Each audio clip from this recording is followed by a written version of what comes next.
The central air conditioning of the commercial building in Manhattan hummed incessantly on that Christmas Eve, trying to combat the suffocating heat that seeped through the enormous glass windows. The smell of burnt coffee mingled with the artificial aroma of air fresheners scattered throughout the floors, creating a heavy atmosphere that seemed to foreshadow the storm approaching, both in the sky and in the hearts of men.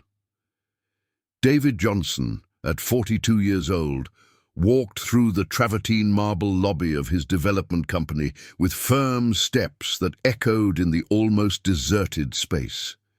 His imposing silhouette, dressed in an impeccably tailored navy suit, contrasted with the grey hair at his temples that betrayed the weight of the responsibilities he carried.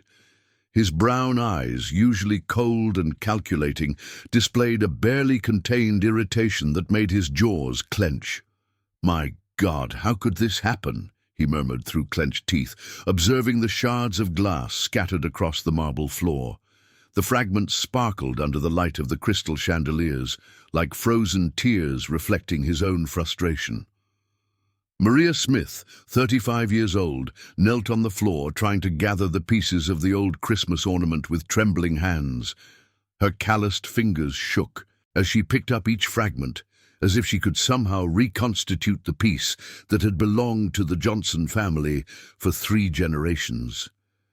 The blue cleaning uniform, always immaculate despite the conditions, was now stained by the tears that silently streamed down her brown face. "Miss Maria," David's voice sliced through the silence like a sharp blade, "do you have any idea of the sentimental value of this piece? This glass angel was brought from Europe by my grandfather in 1952. The words shot from his mouth like projectiles, laden with a disproportionate anger that he couldn't fully comprehend. It was as if all the pressure accumulated throughout the year, the lost contracts, the tense meetings with investors, the loneliness that consumed him in sleepless nights, had found an easy target in the humble woman before him. "I'm sorry, Mr. Johnson," Maria whispered, her voice cracking mid-sentence.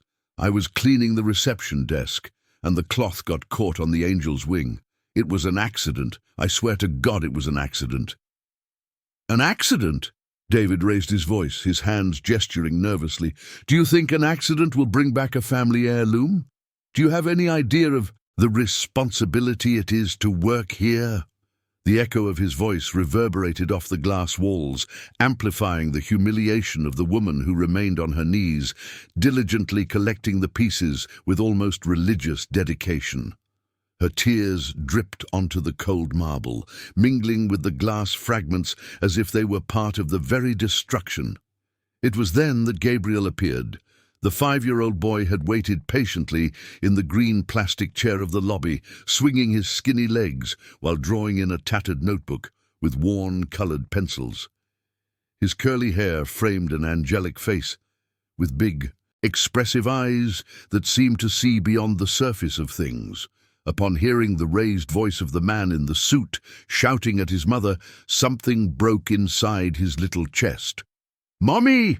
Gabriel shouted, running towards his mother with outstretched arms. His rubber sandals made a soft noise against the marble as he crossed the lobby, like a little hero determined to protect his greatest treasure.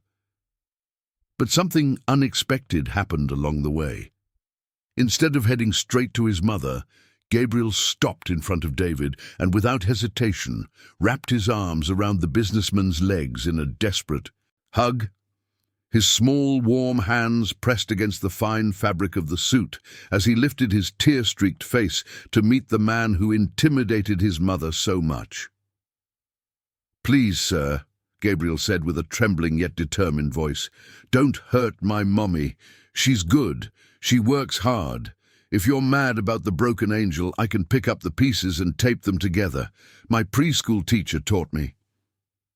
The world seemed to stop in that moment. David felt as if lightning had struck his chest, leaving him breathless and speechless. The warmth of the boy's little hands penetrated, the fabric of his pants warming something inside him that had been frozen for decades. Gabriel's pure and pleading look disarmed all his defenses, all the barriers he had built over the years to protect himself from any show of vulnerability. David choked, his voice faltering for the first time in years. The words simply refused to come out, as if his throat had closed up. He lowered his eyes to the boy who still clung to him tightly, noticing for the first time the details that his anger had obscured. The simple yet clean clothes, the faint scent of sweet soap in his curly hair, the absolute purity of that protective gesture towards his mother. Maria slowly stood up, wiping her tears with the back of her hand. "Gabriel, my son, come here. Leave Mr. Johnson alone." "No, Mommy." Gabriel tightened his embrace even more, as if he could protect both his mother and the sad man before him. "The man is crying too. Look at his eyes." And it was true. David felt a strange moisture in his eyes, a sensation he hadn't experienced since he was a child.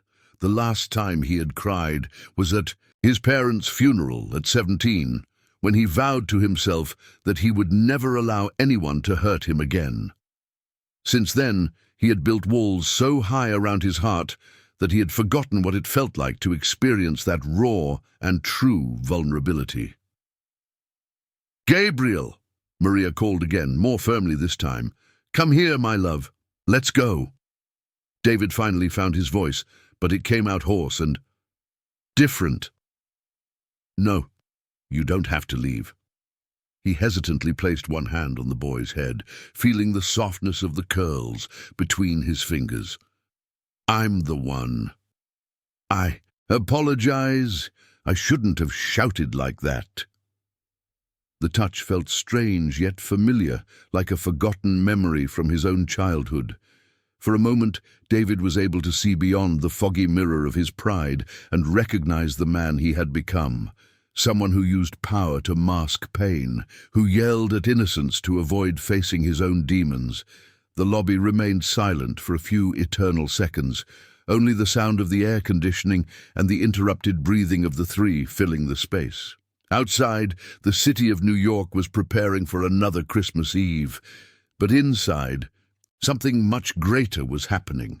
A businessman was discovering his lost humanity in the arms of a 5-year-old boy, and a mother watched, perplexed, as the transformation began before her eyes.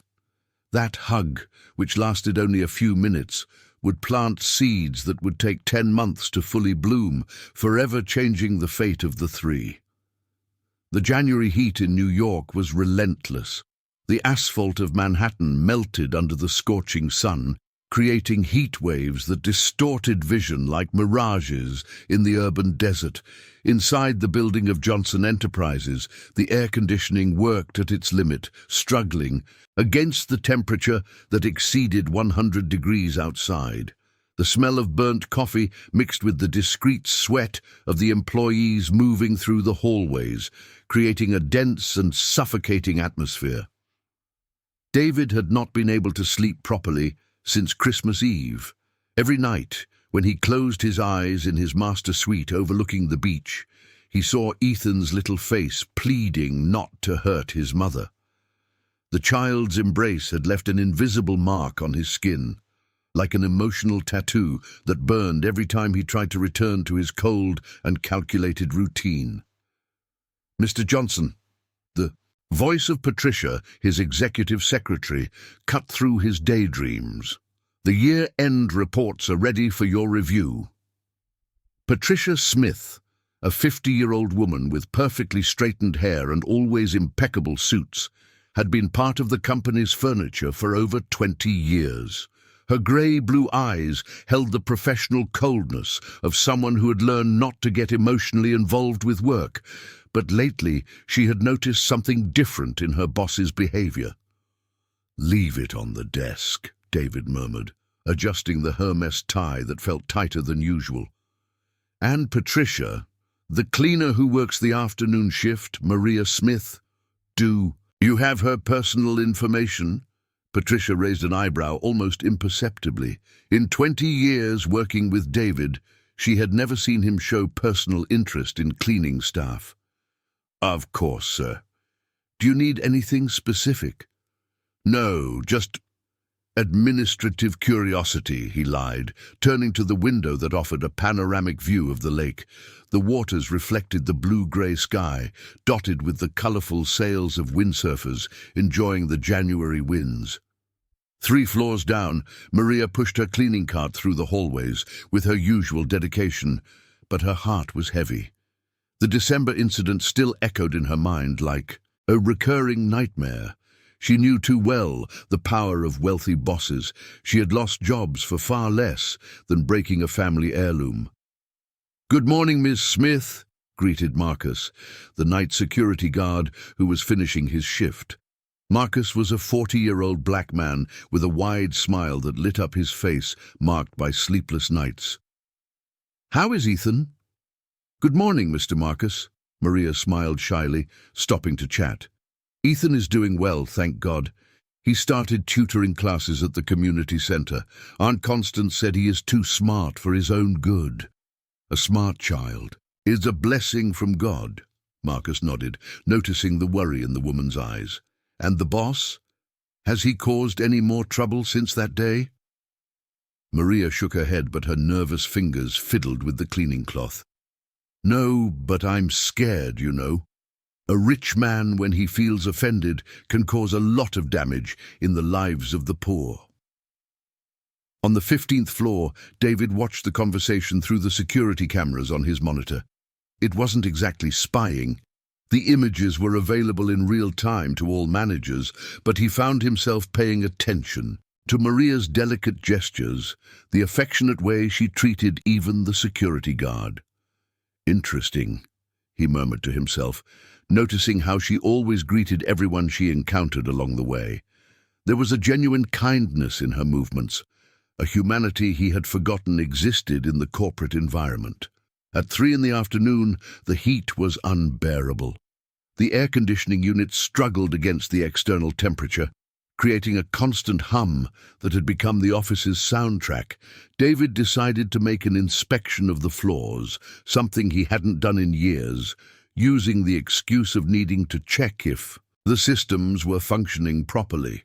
On the 12th floor, he found Maria cleaning one of the conference rooms. She worked with an almost meditative concentration, wiping the glass table in perfect circular motions. The smell of disinfectant mixed with the faint aroma of the cheap floral perfume she wore. "Ms. Smith," he said, startling her. "Mr. Johnson."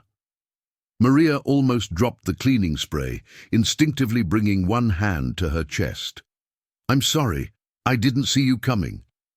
"No need to apologize," David said, noticing how her hands trembled slightly. "I wanted to—" "How is your son?" The question caught her. Completely off guard, Maria blinked several times, as if she wasn't sure she had heard correctly. "Ethan? He's fine, Mr. Johnson. Thank you for asking." "Where does he study?" "At the community center, sir. It's free," she added, quickly, as if needing to justify her choice. "The aunts there are very good with the kids." David nodded, observing the tired face of the woman. There were premature wrinkles around her eyes, marks of sleepless nights and constant worries. Her hands, though well-kept, showed signs of hard work, short, practical nails, a few small healed cuts, calluses that spoke of years of struggle. "And you? What grade did you finish?" Maria hesitated, as if the question were a trap. "I completed high school, sir, and I went to college too." "College?" David couldn't hide the surprise in his voice. "Education," she said softly, as if confessing a crime. "But I never managed to work in the field. Private schools want experience, and public ones, well, you know how competitive it is. Too hard for someone who can't afford tutoring."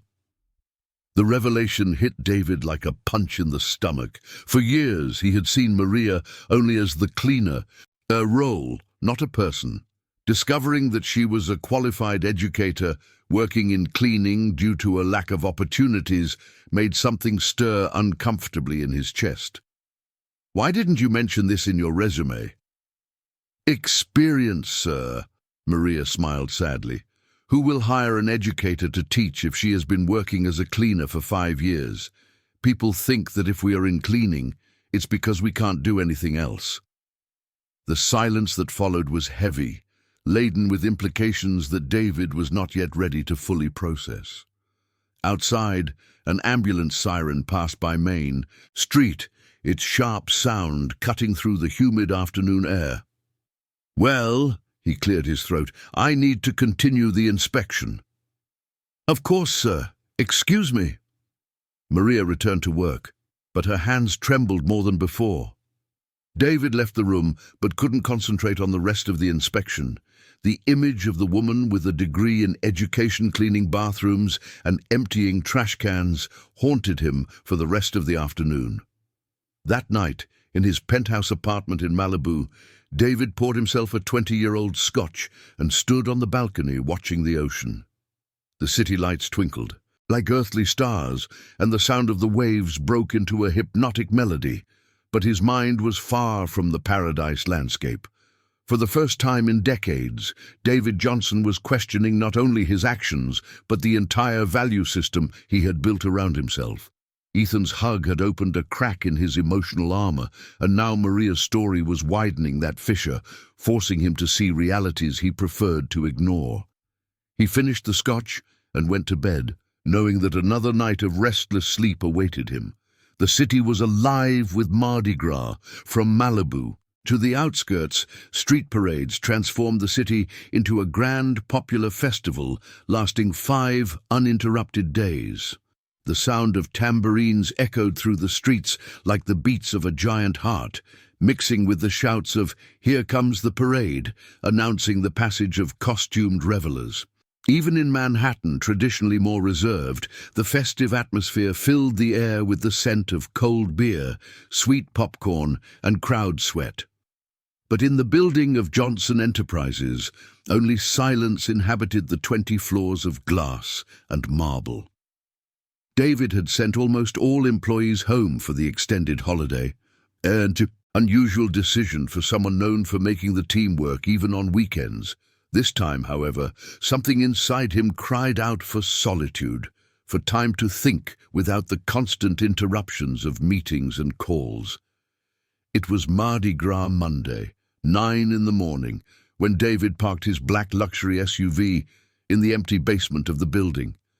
The echo of his footsteps against the concrete resonated hauntingly as he ascended in the private elevator. He wore a white polo shirt and jeans, a casual look his secretaries had never seen him wear in the office. Upon reaching the 15th floor, he was surprised by the muffled sound of a vacuum cleaner coming from the end of the hallway. Frowning, he walked toward the noise and found Maria working in the main conference room, moving with the same dedication as always, as if there were no party happening outside. "Miss Maria," he called, startling her again. "Mr. Johnson." Maria quickly turned off the vacuum, her cheeks flushing with embarrassment. "I'm sorry. I didn't know you were coming to work today. I can come back another day." No. David gestured for her to continue. "But it's Mardi Gras." "Why aren't you enjoying the festivities?" Maria smiled with an almost imperceptible sadness, adjusting the blue cleaning uniform she wore even on holidays. "Mardi Gras is for those who can spend, sir. I take advantage of the building being empty to do a deep clean. Without anyone to interrupt, it goes much faster." The simple and practical answer hit David with unexpected force. While half the city spent fortunes on costumes and beer, Maria saw the holiday as an opportunity to work more efficiently. The difference between their worlds had never been so evident. "And Ethan, where is he?" "He's in the little garden downstairs," Maria pointed to the window. "I brought him because I have no one to leave him with. The community center is closed for Mardi Gras too." David approached the panoramic window and saw the boy playing alone in the small garden that decorated the entrance of the building. Ethan had created an imaginary world among the palm trees and flowers, using bottle caps as cars and dry leaves as passengers. His childish voices created elaborate dialogues between invisible characters, transforming the silent space into an epic adventure. "Doesn't he feel lonely?" David asked, watching the child, with an attention he couldn't explain. "Ethan is like that," Maria smiled with genuine tenderness. "Since he was little, he invents games where there are none. He says the leaves tell him stories, that the ants are a hard-working family just like us." Outside, the distant sound of street parades arrived like a melancholic echo. The sound of branca, played by a dissonant brass band, mixed with the shouts of street vendors offering cold beer. It was the soundtrack of a city that knew how to celebrate life despite all its difficulties. "So you've never—" David hesitated, unsure how to phrase the question without sounding condescending. "Never been to a street parade?" "We have, yes, Mr. Johnson," Maria replied, while she continued vacuuming the Persian rug that decorated the center of the room. "Last year I took Ethan to the Black Ball String in the city center, but it's very crowded, too much drinking, and I worry about losing him in the crowd." David imagined Maria and Ethan squeezed among the throngs in the city center, her holding tightly to her son's little hand to keep him safe in the chaos. The image moved him in a way he couldn't fully comprehend. "Excuse me, Mr. Johnson," Maria said, pushing the cleaning cart toward the next room. "I'll let you work in peace." "Actually," David called out impulsively, "how about we grab a coffee? I brought some sweet rolls from the bakery." Maria stopped, looking at him with a look of complete bewilderment. In 5 years working in the building, no boss had ever invited her to share a snack. I don't know if that's appropriate, Mr. Johnson." "It's Mardi Gras." David smiled for the first time in weeks. "Today the rules are different." 20 minutes later, they were sitting in the break room on the 15th floor, sharing warm sweet rolls and freshly brewed coffee.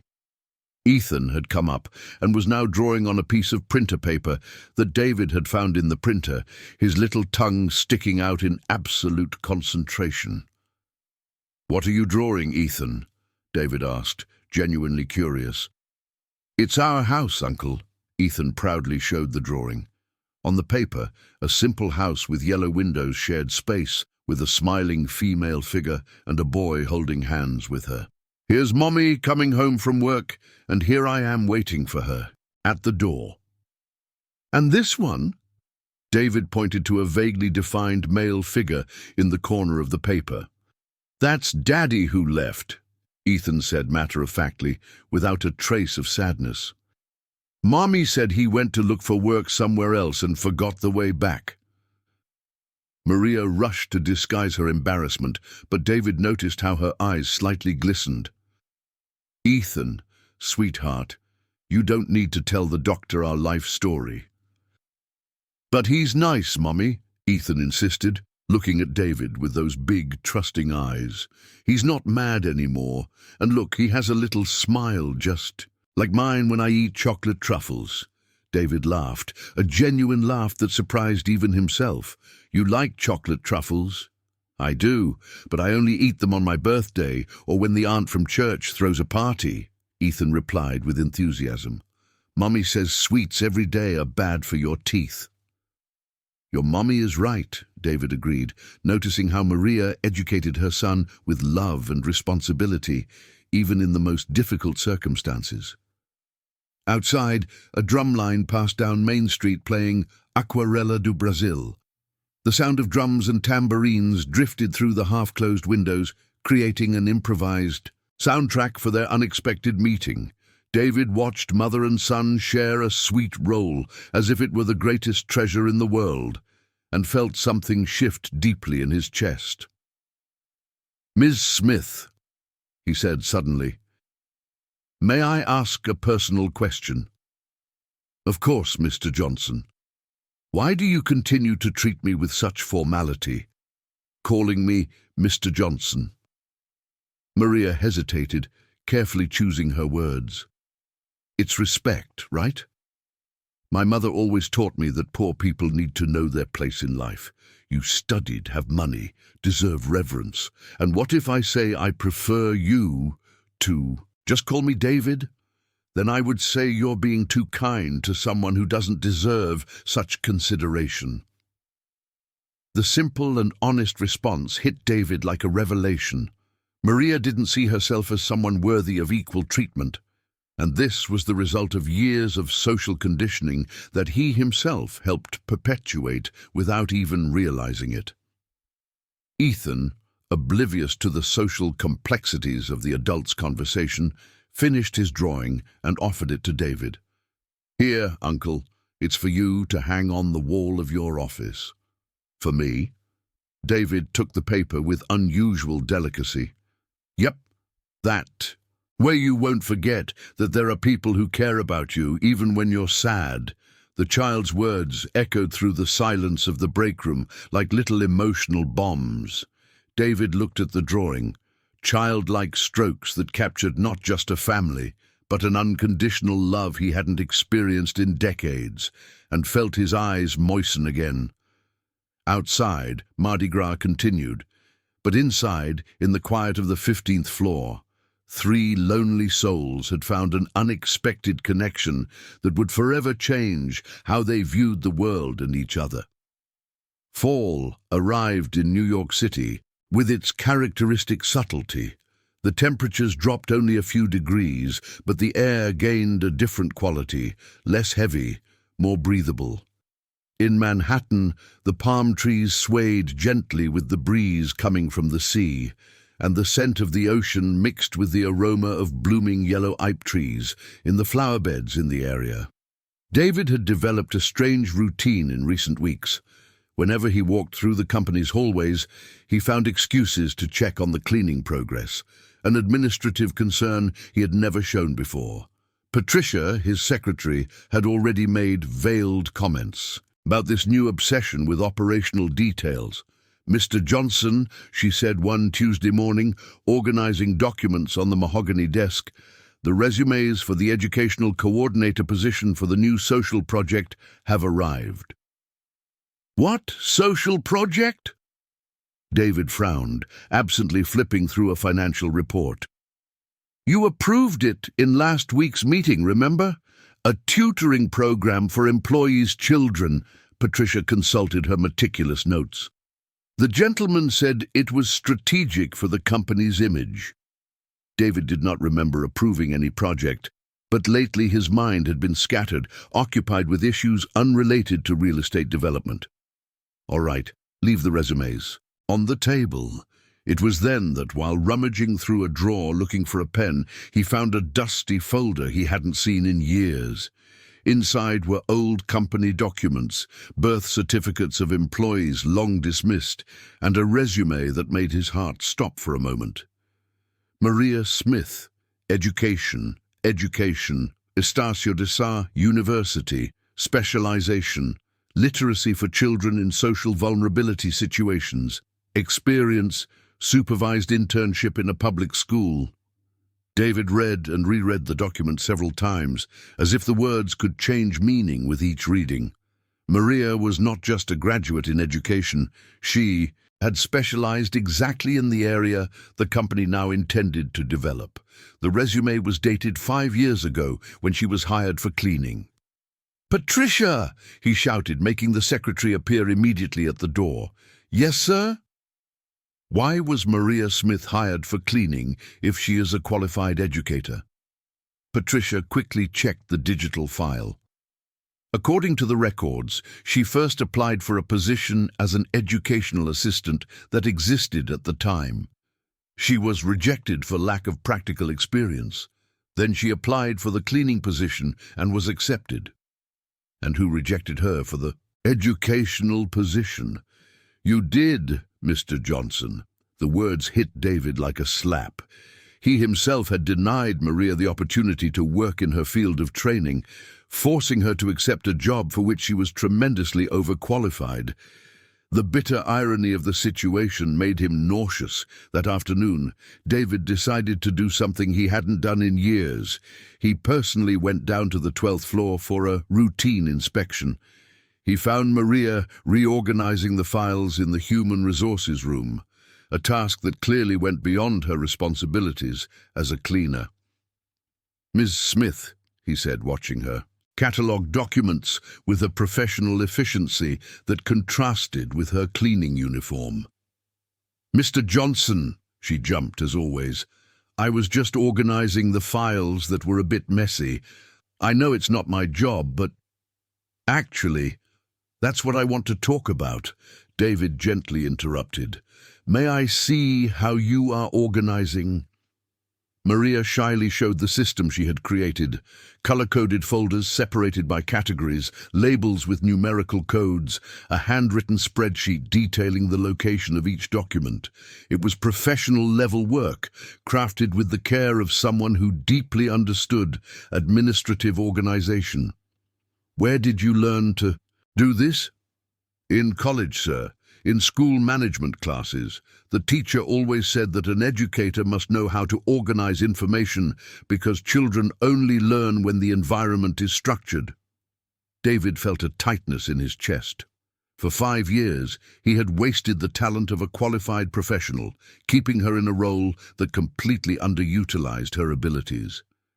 And worst of all, she had never complained, never questioned, just did her job with the same dedication, regardless of the role. "Maria," he said, using her name without the formal Ms. for the first time, "I need to confess something to you." She looked at him with curiosity mixed with apprehension. "I found your resume in the old company files. You applied for an educational assistant position 5 years ago." "Yes, sir, but I wasn't qualified," she replied matter-of-factly, without any resentment. "You were rejected by me, personally." Maria blinked several times, processing the information. "I understand. You understand? Is that all?" "Mr. Johnson," she smiled with a calmness that surprised him, "you did what you thought was right at the time.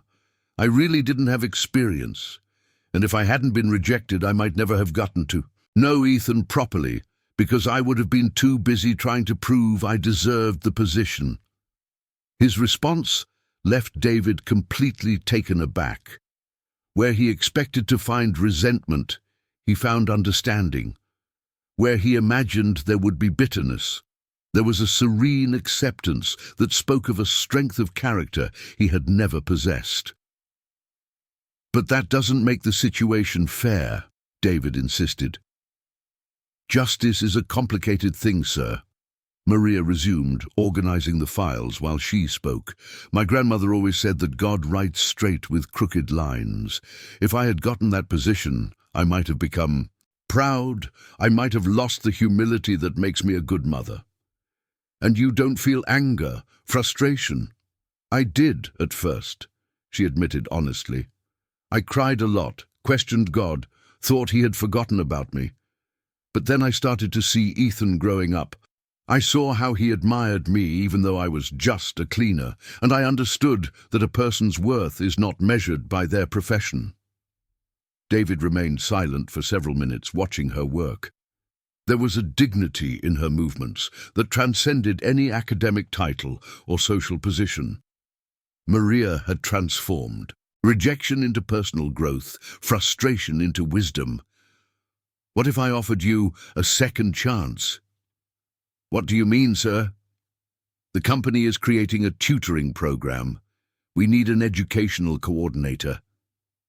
Maria stopped organizing the documents and looked him directly in the eye. "Are you serious?" "Completely. The salary would be 3 times higher than your current one, with full health benefits and meal vouchers." For a moment, Maria's eyes sparkled with a hope she quickly tried to disguise. "Mr. Johnson, that's very generous, but people will say it's because I broke the glass angel that you pity me. And if they do, I need my son to respect me for who I am, not for what people say I am. If he grows up thinking his mother only gets things because others feel sorry for her, what kind of man will he become? The answer revealed a wisdom that David had never considered. Maria was not rejecting the opportunity out of simple pride, but out of a deep understanding of how her choices would affect her son's character formation. So, what do you suggest? Give me a chance to prove that I deserve it. Let me present a project, a detailed proposal for the program. If it's good enough, then you can offer me the position. That way, Ethan will know that his mother earned the position through competence. David smiled, a genuine smile that completely transformed his normally serious expression. How much time do you need? A week. You have 2. When Maria left the room, carrying a stack of books on social pedagogy that David had authorized her to take from the company library, he was left alone with his thoughts. Through the window, he could see the hustle and bustle of Main Street in the late afternoon. Rushing cars, pedestrians hurrying along, urban life following its fast pace. But inside, time seemed to have stopped to allow him to process a fundamental revelation. He had spent years categorizing people by their roles, never bothering to learn their stories, their dreams, their wasted talents. The discovery of Maria's resume was not just about her, it was about all the lost opportunities, all the unchallenged prejudices, all the times he had chosen the easier path over the fairer one. For the first time in decades, David Johnson began to question not only what he did, but who he had become. In the process, the Easter holiday transformed New York City into a city divided between 2 distinct rhythms. In the upscale neighborhoods, wealthy families set up sophisticated tents and consumed chocolate eggs that cost the equivalent of a minimum wage for a whole family. In the less affluent areas, especially in the communities of Manhattan, Easter had a simpler flavor. Homemade eggs made with cocoa powder, family gatherings in small backyards, and renewed Christian hope in crowded services. David woke up on Easter Sunday in his penthouse in Malibu with a strange feeling in his chest. The 400-square-foot apartment, decorated by a famous Italian designer, felt particularly empty that morning. The designer furniture, contemporary artworks on the walls, the stunning view of the beach, everything that once made him proud now seemed cold and lifeless. He had spent the last 2 weeks obsessively analyzing the project that Maria had submitted. 50 meticulously typed pages with bibliographic references, a detailed timeline, a realistic budget, and innovative pedagogical methodology. It was a piece of work of superior academic level that could easily be presented at any renowned university in the country. Integrated tutoring program, a holistic approach for children in situations of social vulnerability. The title was etched in his memory. Maria had proposed not just tutoring classes, but a complete program that included psychological support, nutritional guidance, artistic activities, and family follow-up. The phone rang, interrupting his daydreaming. It was Patricia calling from her own apartment. "Mr. Johnson, sorry to bother you on the holiday, but I need to confirm your schedule for next week. Are you still keeping the meeting with the Japanese investors?" "Patricia," David said impulsively, "do you have family, children?" "Sir?" The question caught her off guard. "It's Easter. Why are you working?" "It's my job, sir. You always forget the schedule. Enjoy the day with your family." David hung up before she could respond and watched the sea through the panoramic window. Couples walked along the beach. Children ran after colorful kites. Entire families gathered under floral umbrellas. Life, human connection, things that his luxurious penthouse could not buy. A crazy idea began to form in his mind. 2 hours later, David parked his luxury SUV at the entrance of the City of God, causing a discreet stir among the residents who were not used to seeing luxury cars in the area. He followed the directions he had, gotten from the doorman, looking for Maria's house in a narrow alley where the buildings squeezed against each other like pieces of human Tetris. The house was a small, modest home, painted light blue, with white details on the windows. A green iron gate protected a tiny garden where a few rose bushes and a small mango tree grew. The smell of chocolate and cinnamon wafted through the open windows, mingling with the aroma of wet earth from the rain that had fallen that morning. David rang the doorbell, feeling more nervous than in any business meeting. Hurried footsteps approached, and the door opened to reveal Ethan, wearing a New York Yankees t-shirt and denim shorts. "Uncle David!" the boy shouted with genuine joy, running to hug the businessman's legs. "Mummy, look who came to visit us!" Maria appeared at the door, wiping her hands on a floral apron that smelled of homemade cake. Her eyes widened at the sight of David, standing on her sidewalk, holding an elaborate Easter basket he had bought from a famous bakery in Manhattan. "Mr. Johnson? You... How come?" she stammered, clearly in shock. "I hope you don't mind the unexpected visit," David smiled, extending the basket. "I brought an Easter gift for you." "Come in, please," Maria recovered, opening the gate. "Sorry for the modest home. We weren't expecting visitors." "No need to apologize." The interior of the house was small, but impeccably clean and organized. The living room combined a two-seater sofa with an old television and a shelf full of children's and educational books. The walls were decorated with framed drawings of Ethan in cheap frames, but with so much affection that they looked like expensive artworks.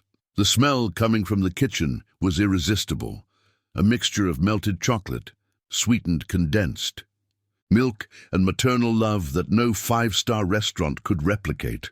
"You arrived just in time," Maria smiled shyly. "I was making Easter chocolate truffles for Ethan. It's our tradition." "Can I see?"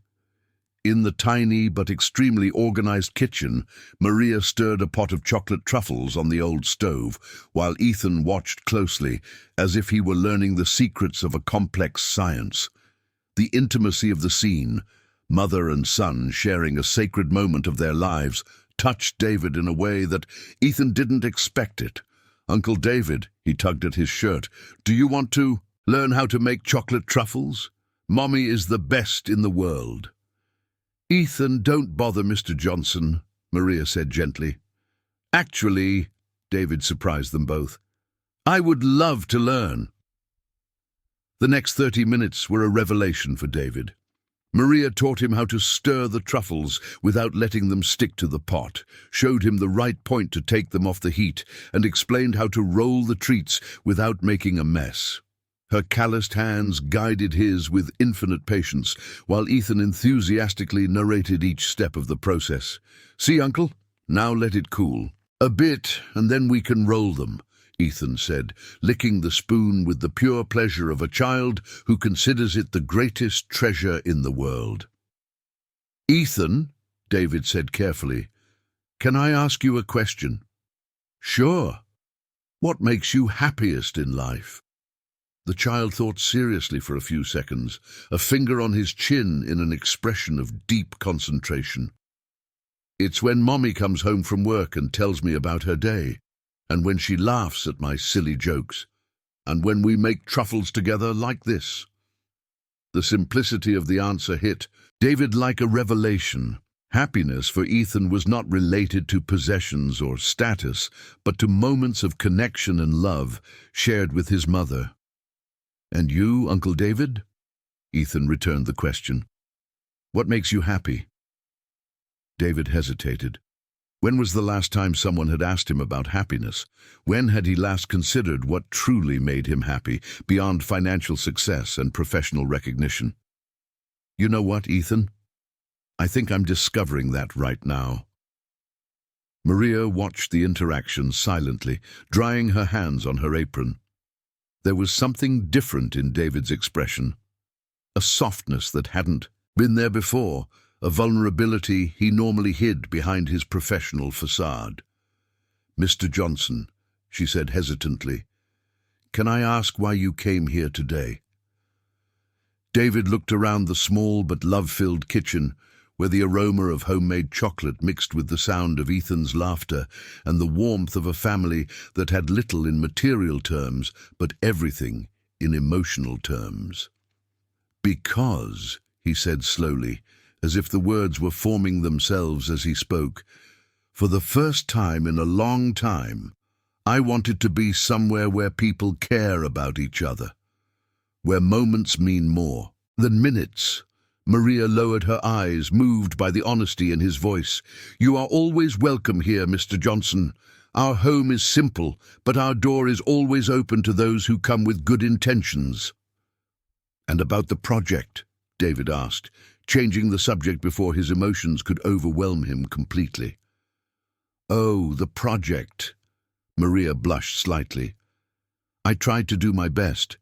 If it's not good enough—" "Maria," David interrupted, using her name without the formal treatment again. "It's the best educational project I've ever read in my life. You're hired." The silence that followed was filled with the sound of Ethan's excited celebration and the tears of joy that Maria tried in vain to hide. "Really," she whispered, "completely true. But there's one condition." "What?" "I want you to teach me how you do this." "How so? How do you manage to be so happy with so little? How do you turn a simple house into a home full of love?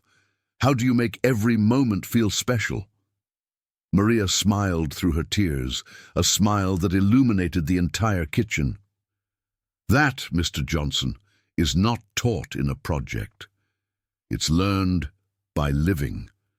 And there, in the small kitchen of a modest home in New York City, on Easter Sunday, 3 people began a journey that would transform not just their lives, but their fundamental understanding of what really matters in life.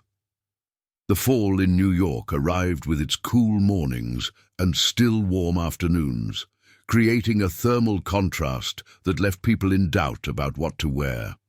In the office of Johnson Enterprises, the windows remained closed to keep the air conditioning running, but David had developed the habit of opening them during his walks through the floors.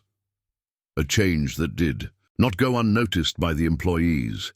Maria had taken on her new position as educational coordinator 2 weeks ago, but she still kept the habit of arriving early to personally organize her new office on the 14th floor.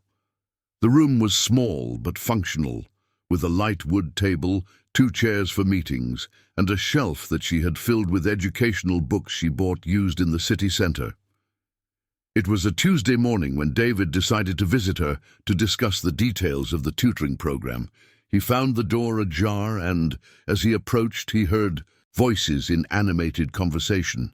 "Aunt Maria, this problem is wrong," said Ethan's familiar little voice. "How so, my love?" "Look here.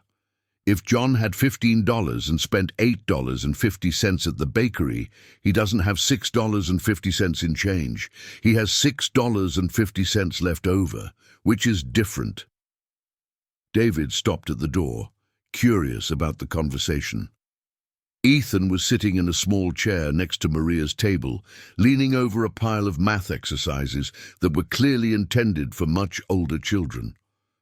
"Ethan," Maria smiled patiently, "this exercise is for 10-year-olds. You're 5, but it's easy, Mommy. Look, 15 minus 850. 15 is the same as 14 and 100 cents, right? So 14 and 100 minus 850 gives 650. Easy." David entered the room, fascinated by the mathematical explanation he had just heard. Ethan had solved a subtraction problem with decimals using a method that many adults would struggle to understand. "Good morning," he greeted, making mother and son look in his direction. "Mr. Johnson!" Ethan jumped from his chair and ran to hug him. "You arrived just in time. I'm helping Mommy check the exercises for the kids from school." "Ethan, you're not helping, you're getting in the way," Maria said softly, but David noticed the barely concealed pride in her voice. "Actually," David approached the table, observing the solved exercises, "I would love to see how he does those calculations." Ethan needed no further encouragement. With the typical excitement of children when they find an adult interested in their skills, he began to demonstrate how he solved problems that were 2 years ahead of his grade level. "Uncle David, look at this. If a cake costs $12.90 and I have to split that price among 3 people, how much does each one pay?" Ethan grabbed a blank piece of paper and started drawing circles and lines, creating a visual method to solve the division with decimals. David watched, astonished, as the 5-year-old executed calculations that many high school students would find challenging. 12 divided by 3 is 4, right? And 90 cents divided by 3 is 30 cents. So each person pays $4.30. "Ethan," David said carefully, "where did you learn to do this?" "By myself," the boy replied proudly. "When Mummy was in college at night, I stayed at Ms. Johnson's house and she had some old math books. I liked looking at the numbers and trying to understand," Maria interjected, a bit embarrassed. "Mr. Johnson, he's always been like this. Since he was little, anything with numbers catches his attention. At the grocery store, he checks the change better than I do." David felt something stir deeply in his chest. He was witnessing something extraordinary, a natural mathematical intelligence blossoming without any formal stimulation, just from the pure curiosity of a brilliant child. "Ethan," he said, sitting next to the boy, "I want to solve a little problem I have at work. Really, a real problem." David took a sheet of paper and wrote, "If I have a rectangular lot of 30 meters by 20 meters and I want to build a building that occupies exactly 60% of the area, how many square meters will the building have?" Maria started to protest. "Mr. Johnson, that's too difficult for him." But Ethan had already grabbed the pencil and started to draw. He made a rectangle, divided it into small squares, counted mentally, and began his calculations with impressive concentration. 30 times 20 is 600 square meters, right?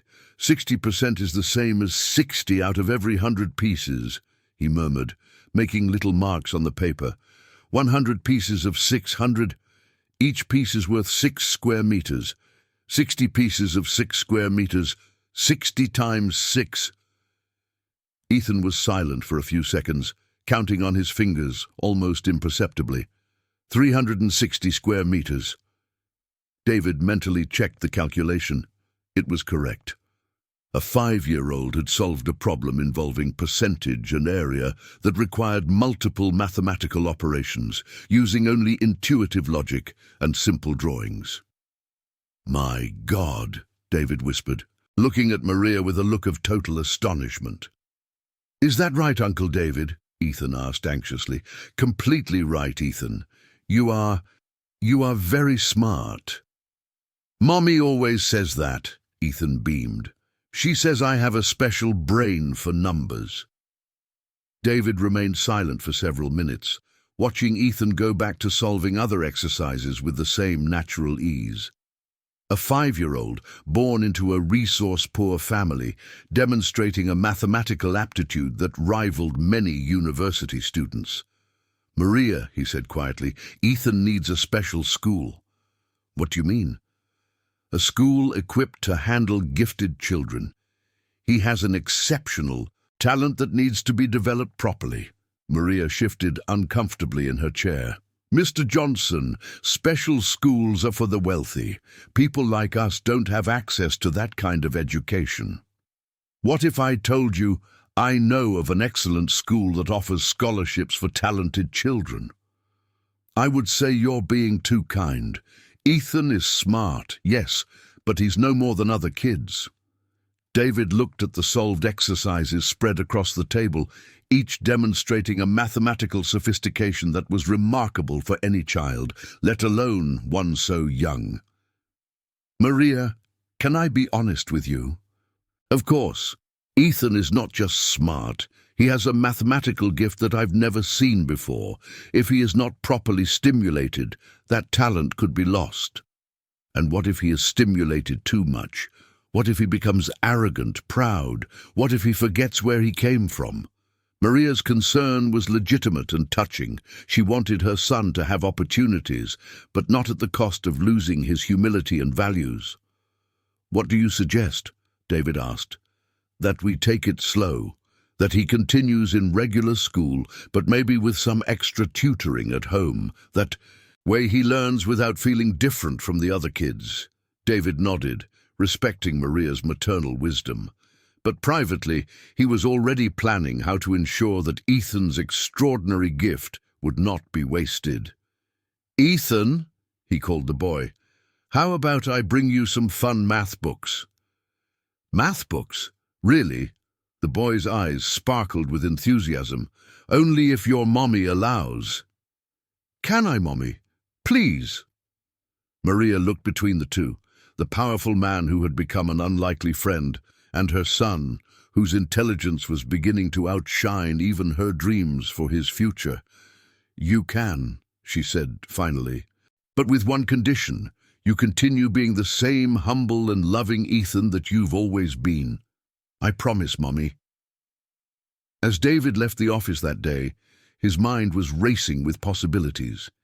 He had discovered something precious, a rare intelligence hidden in a humble family, a diamond that needed polish but not transformation. For the first time in years, David Johnson had found a project that did not involve profit margins or business strategies, but the future of a child whose potential seemed limitless. June arrived in New York City, bringing with it the unmistakable aroma of summer. Festivals blooming throughout the city, from the asphalt of the Upper East Side. In the neighborhoods of the Upper East Side, the smell of corn pudding, spice cider, and roasted corn mixed with the sound of folk music echoing through the streets. It was the time of year when social differences seemed to momentarily dissolve in the smoke of bonfires and the warmth of community dances.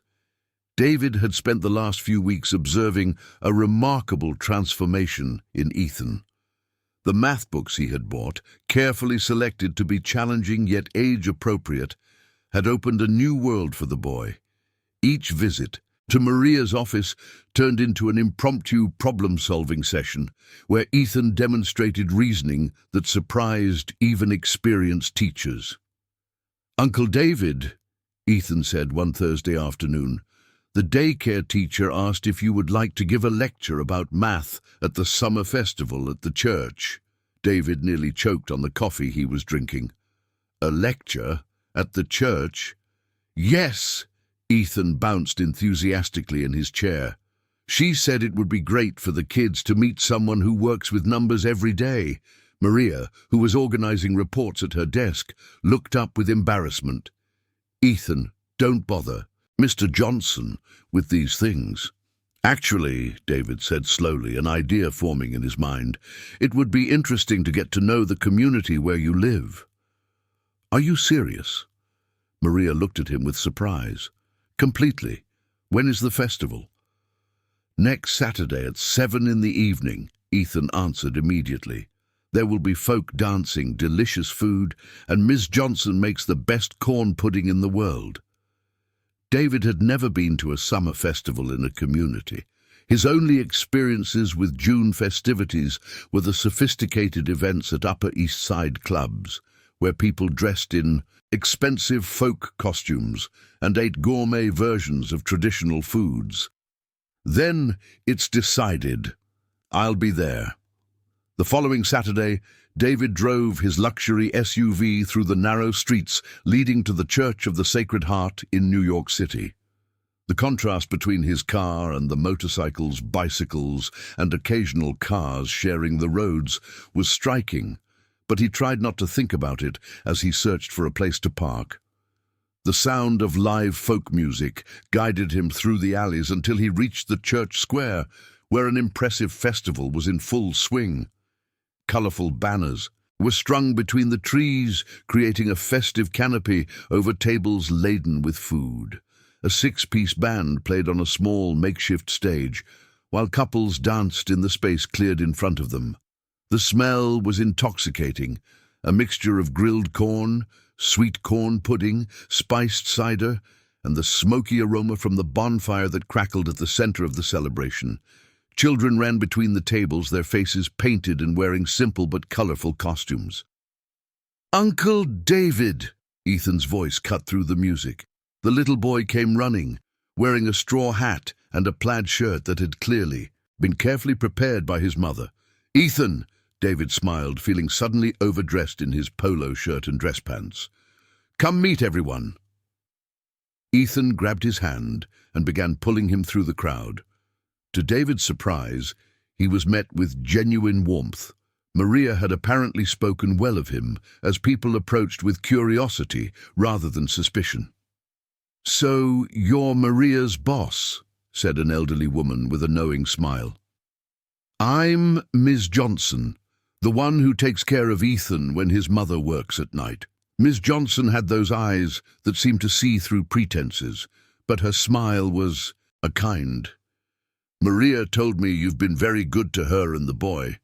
"Actually," David said honestly, "they've been good to me." "Really?"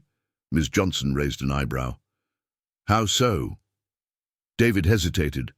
How could he explain to this woman, who clearly had seen much of life, that a simple family had begun to transform his understanding of success and happiness? "They reminded me of things I had forgotten," he said simply. Ms. Johnson studied his face. "And what things are those?" Before David could answer, Ethan reappeared at his elbow. "Uncle David, do you want to dance folk dance? Ms. Johnson will teach." "I don't know how to dance folk dance, Ethan." "It's not folk dance, it's a community dance." Ethan laughed. "It's easy. You just have to follow what the caller says." 15 minutes later, David found himself in a line of couples, standing next to Maria, who looked beautiful in her patterned dress with flowers in her hair. Her transformation from work uniform to festive clothing was striking. She looked younger, more relaxed, genuinely happy. "Mr. Johnson," she said quietly while they waited for the music to begin, "you don't have to do this." "Do what?" "Try so. Hard to fit in. We know this isn't your world." "What if I'm discovering that maybe it is?" he asked. Before she could respond, a caller started calling out the dance moves. "Step forward, step back, step to the side." What followed was simultaneously the most awkward and most joyful experience David had had in years. His attempts to follow the complex dance moves were clumsy at best, disastrous at worst. But each time he messed up, the crowd erupted in laughter, not mocking but delighted laughter that included him rather than excluded him. "No, no, Uncle David," Ethan called out, from where he danced with a little girl his age. "It's like this," and he demonstrated the move with perfect technique. By the end of the first song, David was laughing so hard he could barely breathe. His shirt was slightly damp with perspiration, his hair was disheveled, and he had never felt more alive. "How was it?" Maria asked as they walked to a table to get drinks. "Humbling and wonderful," David admitted. "How long has it been since you dance folk dance?" "Since childhood. My mother used to bring me to these festivals when I was Ethan's age." They sat at a table where other parents were gathered, sharing stories about their children and their work. David listened, fascinated, as people discussed their struggles and victories with an openness he rarely encountered in his corporate world. "And you, what do you do?" asked a man who introduced himself as John, a mechanic. "I'm in real estate," David said, trying to keep it simple. "Oh, you build houses?" "Buildings, mostly." "That must be good. Everyone needs a place to live." The conversation flowed naturally, touching on topics from the rising cost of living to the challenges of raising children in a big city. David found himself contributing genuine thoughts and feelings rather than the polished responses he usually gave in social situations. As the night progressed, he helped serve food, tried his hand at traditional games, and even contributed money for a raffle to raise funds for the church's children's program. "Uncle David," Ethan appeared at his side, holding 2 small cups.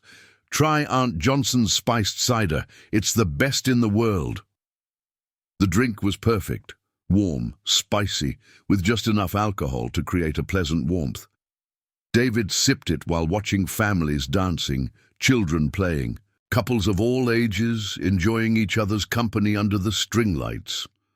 "You know," he said to Maria, who had joined him at their table, "I can't remember the last time I attended a party where people weren't talking about business or trying to impress each other." "It's different here," she agreed. "People don't have much money to show off with, so they show off with other things, like how well they cook or how well they dance or how funny their stories are."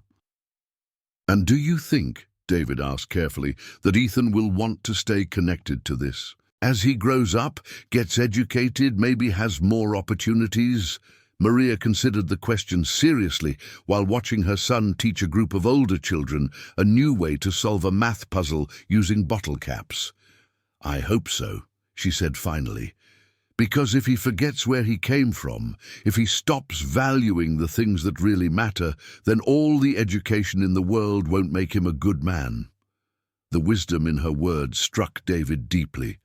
Success without values, achievement without connection to community. Suddenly he saw his own life in a different light. As the party wound down near midnight, Ethan fell asleep in David's lap while the adults continued talking. The weight of the child against his chest, the sounds of laughter and conversation around him, the sense of belonging to something larger than himself. It all felt like a homecoming to a place he hadn't known he was missing. "Mr. Johnson," Johnson sat down next to him, "can I give you some advice?" "Of course." "This child," she gestured toward Ethan, "he has a gift, not just with numbers, but with people. He sees the good in everyone. Don't let the world take that away from him when you help develop his mind. How can I ensure that? Keep bringing him back here. Keep him connected to his roots. Intelligence without humility is a dangerous thing." As David carefully transferred a sleeping Ethan to Maria's arms and prepared to leave, he realized that something fundamental had shifted inside him. The party had shown him a form of success he had never considered, the success of belonging, of community, of being valued not for what you own, but for what you contribute to the lives of others. Driving home through the quiet streets, he could still smell the bonfire smoke on his clothes and taste the spiced cider on his lips.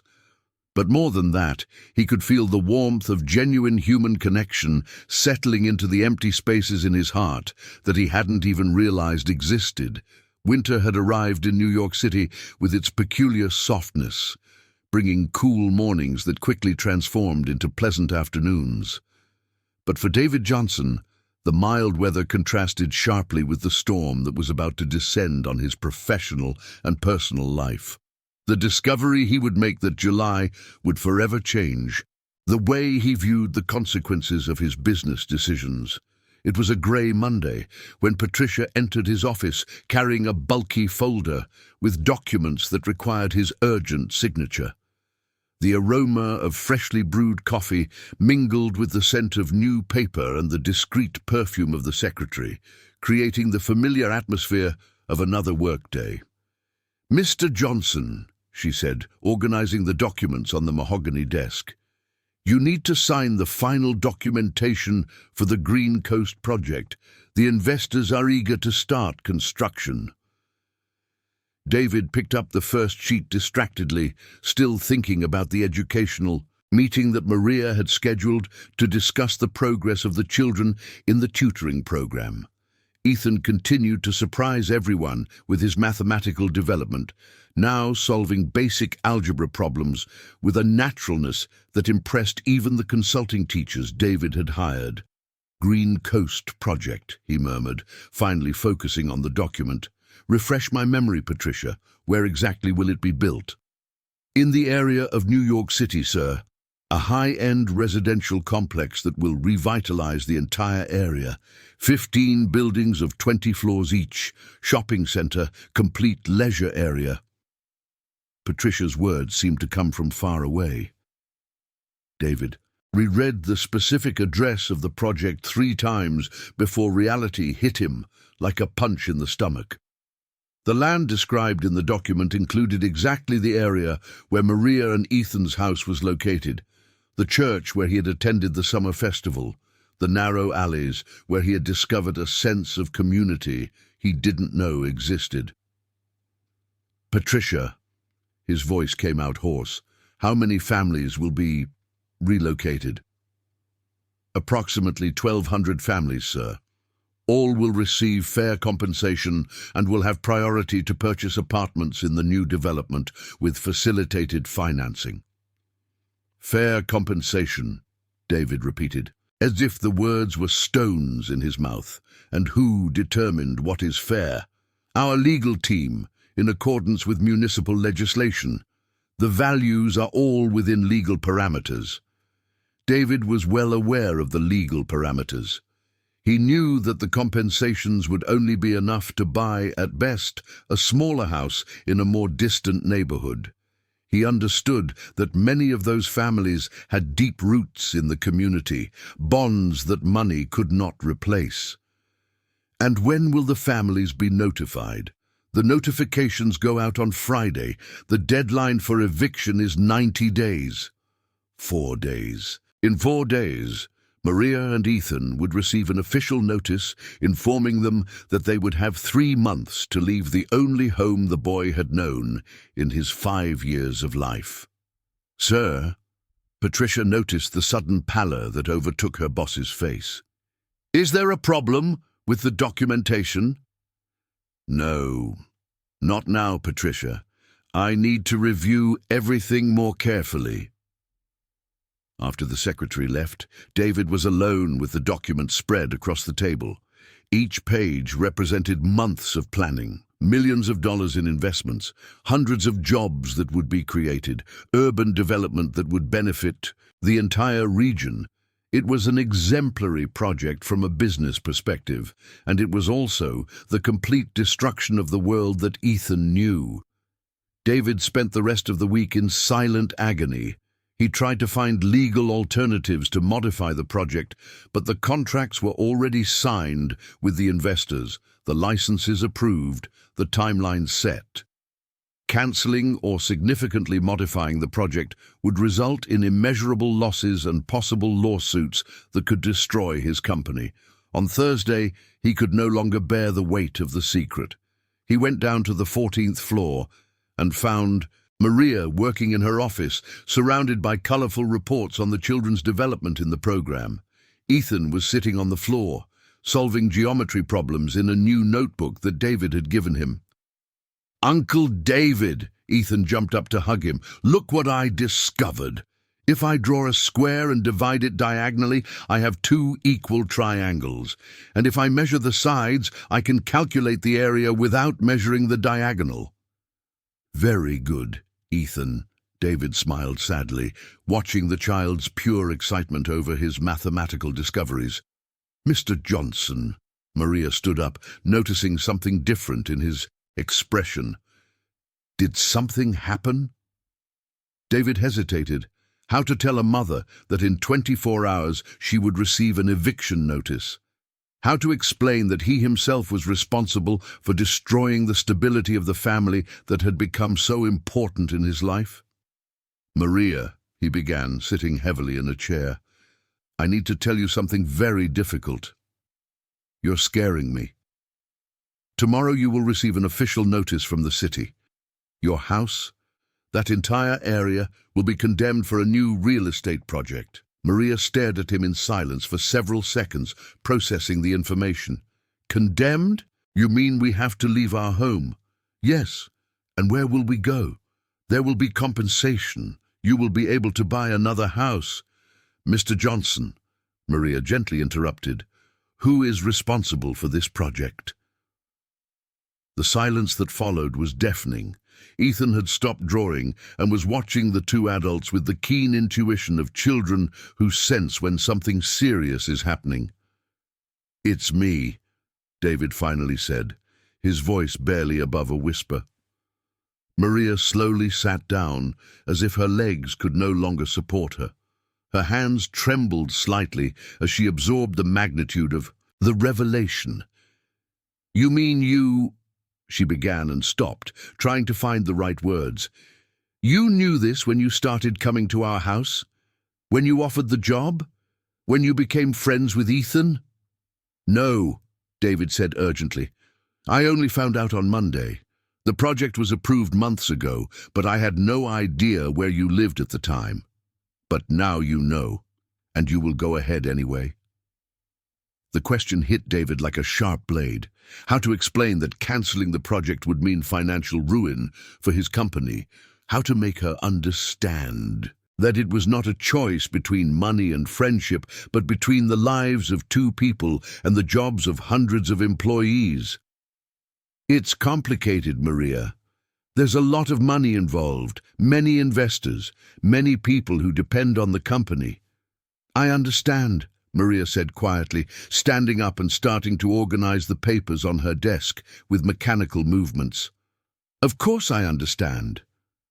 "Mommy," Ethan approached cautiously, "why are you both so sad?" "It's nothing, my love," Maria forced a smile. "Go back to your drawing." "But, Ethan, please." The boy looked between the two adults, obviously sensing the tension but not understanding its source. Reluctantly, he returned to his geometric drawings, but David noticed that he could no longer concentrate. "Maria," David tried again, "I will do everything I can to help you. The compensation will be generous. I can help find a good house in another neighborhood. Ethan can continue in the educational program." "With all due respect, Mr. Johnson," Maria said without looking at him, "I think it's best if you leave now." "Maria, please, please, go away." Her voice was calm but final. David knew that arguing would only make things worse. He looked at Ethan, who was pretending to draw but was clearly listening to every word, and felt his heart break completely. "Ethan," he called softly. "No," Maria said firmly. "Don't talk to my son." David nodded, understanding. He had crossed a line that couldn't be uncrossed, broken a trust that might never be repaired. As he walked to the elevator, David heard Ethan's small voice behind him. "Uncle David, aren't you coming back?" The elevator doors closed before David could answer, but the question echoed in his mind all the way home. That night in his penthouse in Manhattan, David sat on his balcony overlooking the sea that sparkled under the moonlight, the luxury that surrounded him, the imported furniture, the artworks, the view that people paid millions to enjoy. All of it felt empty and meaningless. He had achieved everything he had ever wanted professionally, but in the process, David Johnson was about to destroy the only thing that had brought genuine joy to his life in years. The choice before him was brutal: save his business empire or save the only real family he had ever known. August arrived in New York City, bringing with it an unusual dry chill for the city. The sky remained blue during the day, but the mornings dawned with a biting breeze that made New Yorkers pull out forgotten coats from the back of their closets. It was as if nature reflected the tense climate that had settled in the lives of everyone involved in the story that had begun with a simple child's hug. David hadn't seen Maria or Ethan in 2 weeks. She had requested a transfer to the night shift in cleaning, citing personal issues, and made it clear to Patricia that she no longer wanted meetings with the general manager. The educational program continued to operate, but now under the coordination of a hastily hired temporary substitute.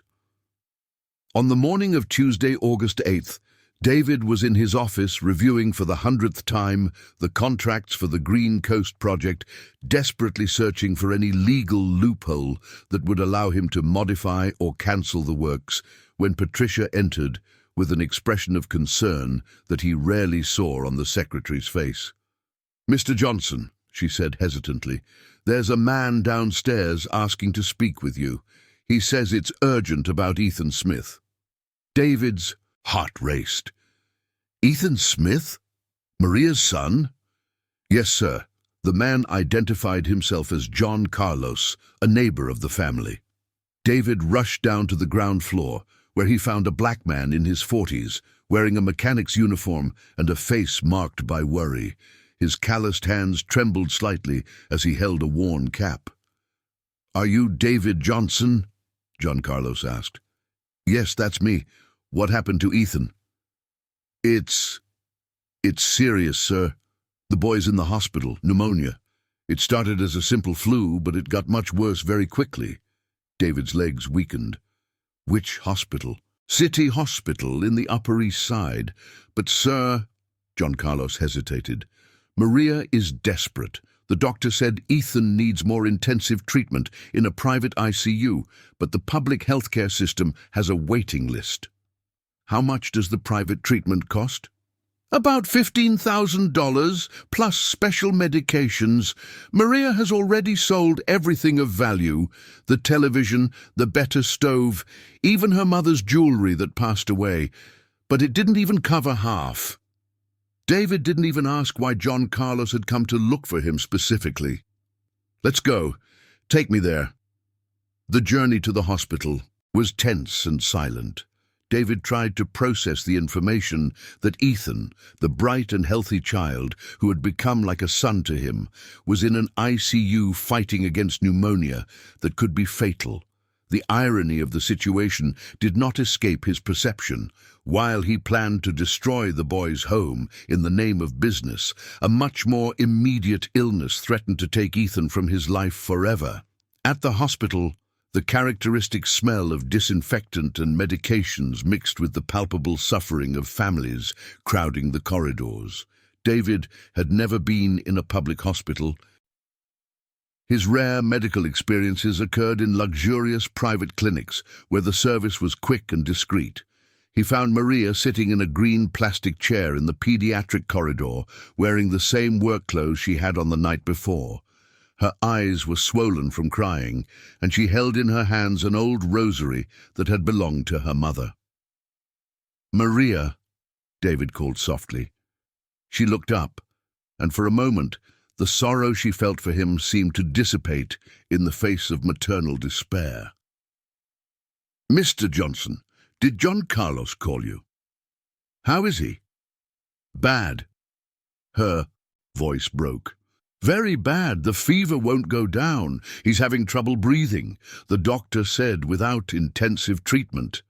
She couldn't finish the sentence. "Where is the responsible doctor?" "Dr. Smith, but he already explained everything. The public healthcare system will do what it can, but there's no room in the private ICU, and the complete treatment costs a fortune." David sat beside her in the uncomfortable chair. "Maria, I want to pay for the treatment." "No." "What do you mean, no?" "I said no," she repeated, with a firmness that surprised them both. "I won't accept your money." "Maria, for God's sake, it's Ethan's life." "Exactly." She stared at him with eyes burning with pain and wounded dignity. "It's my son's life, and I won't be indebted to the man who is going to take us out of our home. This has nothing to do with the house, with the project. It has everything to do with it." Maria's voice rose, causing others in the corridor to look in their direction. "It has everything to do with it, because if I accept your help now, Ethan will grow up knowing that he owes his life to the man who destroyed our home. What kind of lesson does that teach a child?" David felt as if he had been slapped. Maria's logic was relentless. Accepting his financial help would create an emotional debt that would poison any future relationship between them. "Then let me resolve the issue of the house," David said urgently. "I'll cancel the project." "Can you do that?" "I can try." "And your company? Your investors?" David looked down the hospital corridor, where dozens of people waited with the same anguish that they felt. "Maybe it's time to find out what really matters." Maria studied his face for a long moment. "And if you can't cancel?" "I will." "Promise?" "I promise." For a moment, the barrier of hurt between them seemed to dissolve. Maria nodded in agreement, and David immediately headed to the nursing station to arrange for Ethan's transfer to the best private pediatric ICU in the city. The next 48 hours were the longest of David's life. He established residency in the waiting room of the ICU at Copper Star Hospital, where Maria had been transferred in an ICU-equipped ambulance with the best available equipment. She remained constantly by her son's side, allowed to stay full-time thanks to the VIP status that Raphael's private insurance had guaranteed. Dr. Smith, a renowned pediatric pulmonologist in New York City, had personally taken over the case. He was a bald man in his 50s, with gold-rimmed glasses and a technical competence that calmed even the most nervous parents. "The pneumonia that Ethan developed is particularly aggressive," the doctor explained on Thursday morning. "It was likely caused by a bacteria resistant to common antibiotics, but he is a strong child and the treatment is responding well." "When can we visit him?" Maria asked, her hands nervously intertwined. "This afternoon. The fever has significantly decreased in the last 12 hours. When they finally managed to see Ethan, Raphael felt his heart tighten. The boy looked so small and fragile in the hospital bed, surrounded by monitors and tubes. But his eyes were alert, and when he saw Raphael and his mother enter together, a weak smile lit up his pale face. "Uncle Raphael," he whispered in a hoarse voice, "you came back." "Of course I came back, champ. I wouldn't leave you alone. Mommy said I got really sick." "You did, but now you're going to get better." Ethan looked between the two adults with that keen perception that children show in crucial moments. "You guys aren't fighting anymore." Raphael looked at Maria, who was gently holding her son's little hand. "No, Ethan, we're not fighting." "That's good," the boy smiled again. "Now you can help me with that math problem when I get out of here."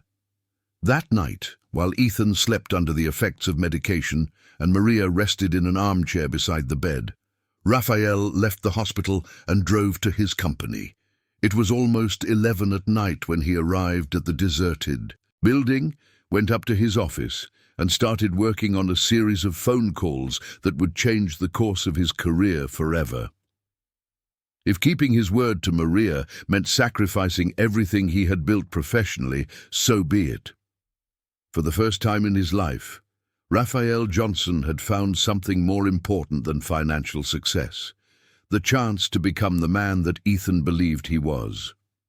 December arrived in New York City with its characteristic humid heat, turning the city into a giant greenhouse where air conditioning became a precious commodity and the beaches a necessary refuge. But in Raphael's penthouse in Manhattan, the warm weather contrasted with the Christmas atmosphere he had created for the first time in decades. A modest tree in the corner of the room, golden lights in the windows, and the aroma of French toast coming from the kitchen, where he was trying to follow a recipe that Maria had taught him months before. The last 4 months had been the most difficult and transformative of Raphael Johnson's life. Cancelling the Green Coast project had resulted in exactly the consequences he had foreseen: million-dollar lawsuits, loss of important investors, layoffs of nearly half the company's employees. Johnson Inc. had survived but drastically reduced, now operating with a lean team focused on smaller and more sustainable projects. Paradoxically, these had been the best months of his life. Ethan had fully recovered from pneumonia and returned not only with restored physical health, but with an even greater thirst for learning. The scare from the illness had strengthened the bonds between all of them, creating an improvised family that functioned better than many traditional families. The boy was now studying at a private school specialized in gifted children, one of the few expenses that Maria had accepted from Raphael, but he maintained his humility and sweetness unchanged. Maria had flourished in her role as educational coordinator. What had started as a simple tutoring program had become a model project serving 50 children in the area, offering not only academic support, but psychological support, nutritional guidance, and artistic activities. Local universities sent education students to intern in the program, and Maria had become a respected reference in the field of social education. But the deepest transformation had happened in Raphael. "Uncle Raphael!" Ethan ran into the penthouse, followed by Maria carrying a bag of ingredients for the Christmas lunch they would prepare together. "I brought my math project to show you." "A math project during the holidays?" Raphael smiled, drying his hands on the apron he wore, a sight that would have astonished any employee at his company. "Don't you ever get tired of studying? It's just so cool." Ethan opened a notebook full of colorful geometric drawings. "I figured out how to calculate how many gifts fit under a Christmas tree using spatial geometry." Raphael examined the calculations with genuine admiration. At 6 years old, Ethan already mastered concepts that many college students found challenging, but what was most impressive was how he applied math to everyday situations, transforming abstract problems into practical and fun questions. "Very good, champ. And how many gifts fit under our tree?" 23 small boxes, 15 medium ones, or 6 large ones," Ethan replied immediately. "But if we stack them right, it could be 28 small ones." Maria watched the interaction with a smile that mixed maternal pride and gratitude. In recent months, she had seen not only her son flourish academically, but Raphael transform into a father figure that Ethan had never had. "How was the meeting with the school principal?" she asked, organizing the ingredients on the kitchen counter. "Excellent," Raphael replied, helping her separate the spices. She confirmed that Ethan is ready to skip another grade, but she suggests he stay in the same class to develop social skills. "I agree," Maria nodded. "Intelligence without friends doesn't make anyone happy." It was a wisdom that Raphael had learned the hard way.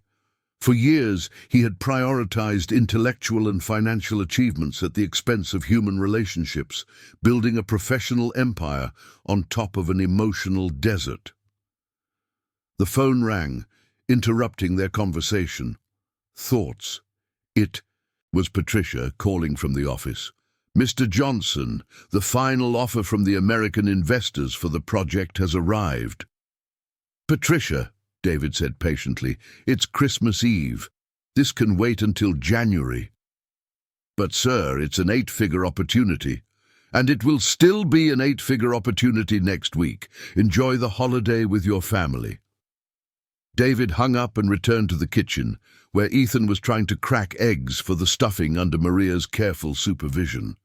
"Not like that, my love," she gently corrected. "Tap the edge of the bowl, not the middle of the egg." "It's harder than geometry," Ethan complained, but he continued trying with the persistence that characterized all his activities. "David," Maria said while preparing the meat, "I need to tell you something." "What is it?" "I received an offer from the state university.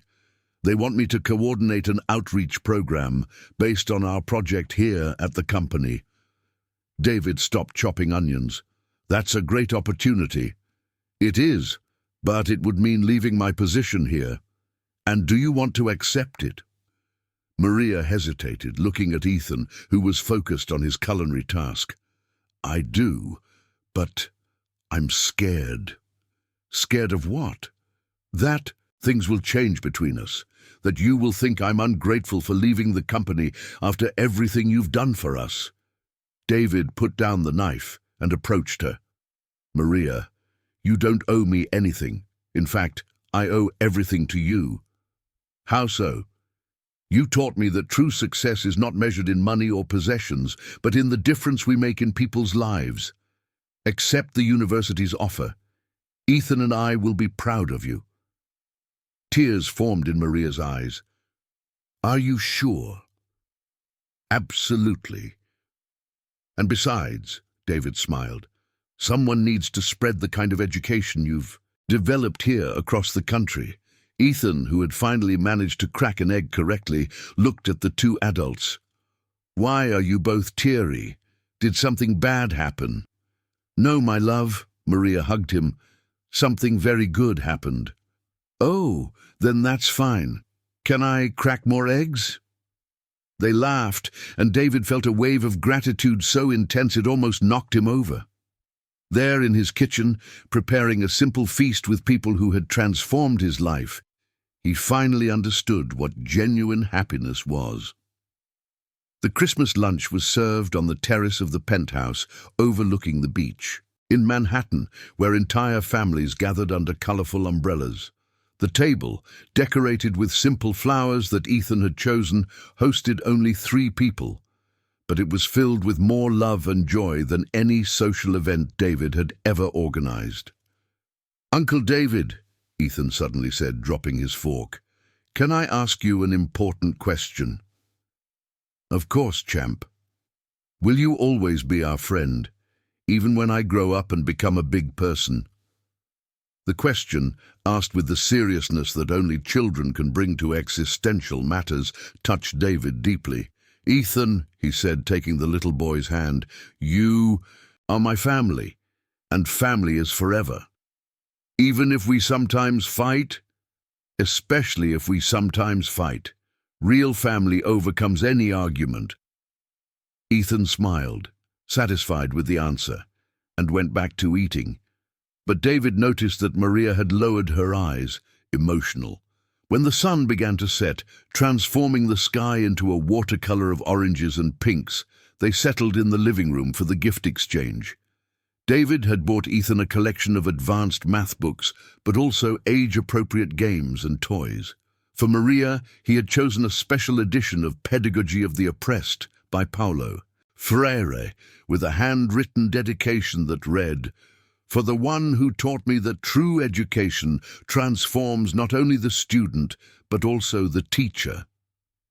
Ethan had made a drawing for David, a family of 3 holding hands in front of a house, with a smiling sun in the upper corner and the phrase, "Thank you for loving us," written in whimsical letters below. Maria had knitted a navy blue scarf for David, using soft yarn she had bought with her own savings. It was simple, but made with so much affection that David knew it would be the most valuable accessory in his wardrobe. "Thank you," he said, wrapping the scarf around his neck even in the December heat. "It's perfect." "David," Maria said softly, "I also have a confession to make." "What?" "At first, I thought you were getting close to us out of pity, or out of guilt after the glass angel incident. And now? Now I know you came close because you recognized something in us that was missing in your life, and we recognized the same thing in you." Ethan, who was assembling a puzzle on the rug, looked up. "What was missing, Mommy?" "Love, my son. Family love." At 10 o'clock at night, David took Maria and Ethan back home to New York City, the same house that had been on the verge of demolition months before. The community was celebrating, with fireworks coloring the sky and the sound of music echoing through the alleys. "Uncle David," Ethan said when they reached the door of the light blue house, "don't you want to sleep here tonight? Mommy made a mattress on the floor for guests." "Another time, champ. Tonight you both need to rest. But promise you'll come back tomorrow?"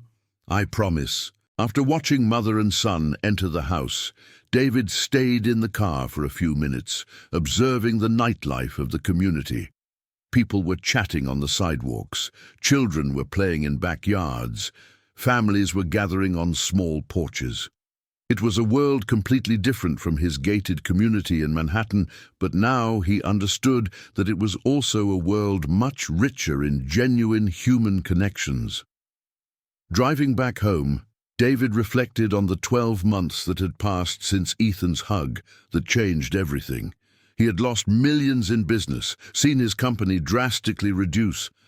Mr. Johnson had faced legal processes that were still not completely resolved, and he had never been so happy.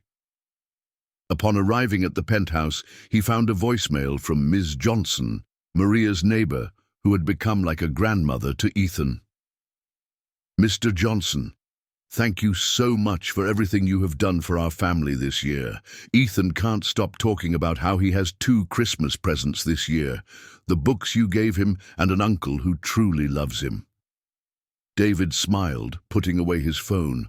Outside, the sea of Manhattan reflected the city lights, creating a spectacle of beauty that he could now fully appreciate.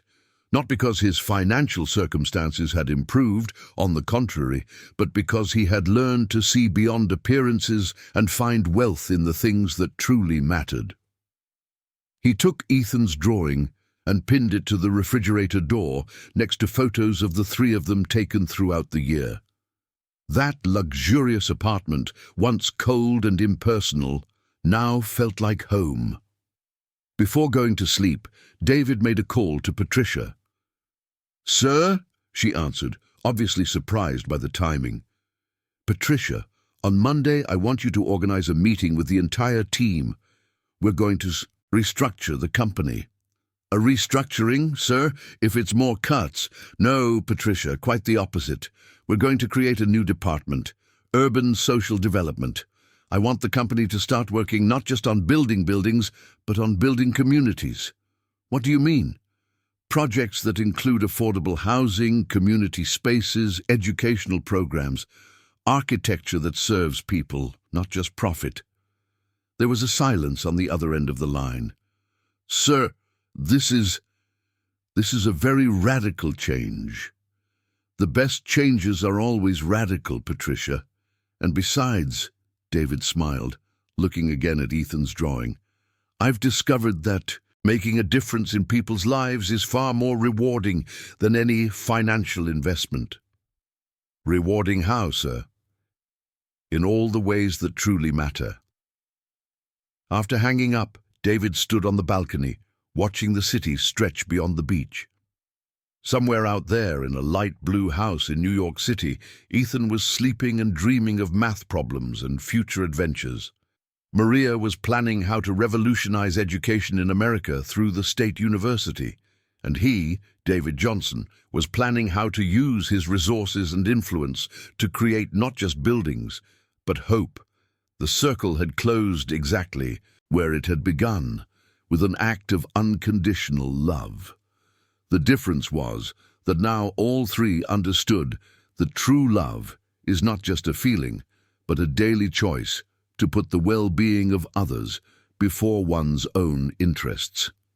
That Christmas, for the first time in decades, David Johnson slept the deep and serene sleep of someone who had found his place in the world and his reason for being. And the next morning, he would wake up ready to start a new year, dedicated not just to building properties, but to building better lives for people who, as he had learned, are always more important than any architectural project or financial balance. Leave your like, subscribe to the channel, activate the bell, and if you watched until here, comment, "I watched until here," and leave your opinion about this story. Oh, and don't forget to watch the next video that appears on the final screen. It's very exciting.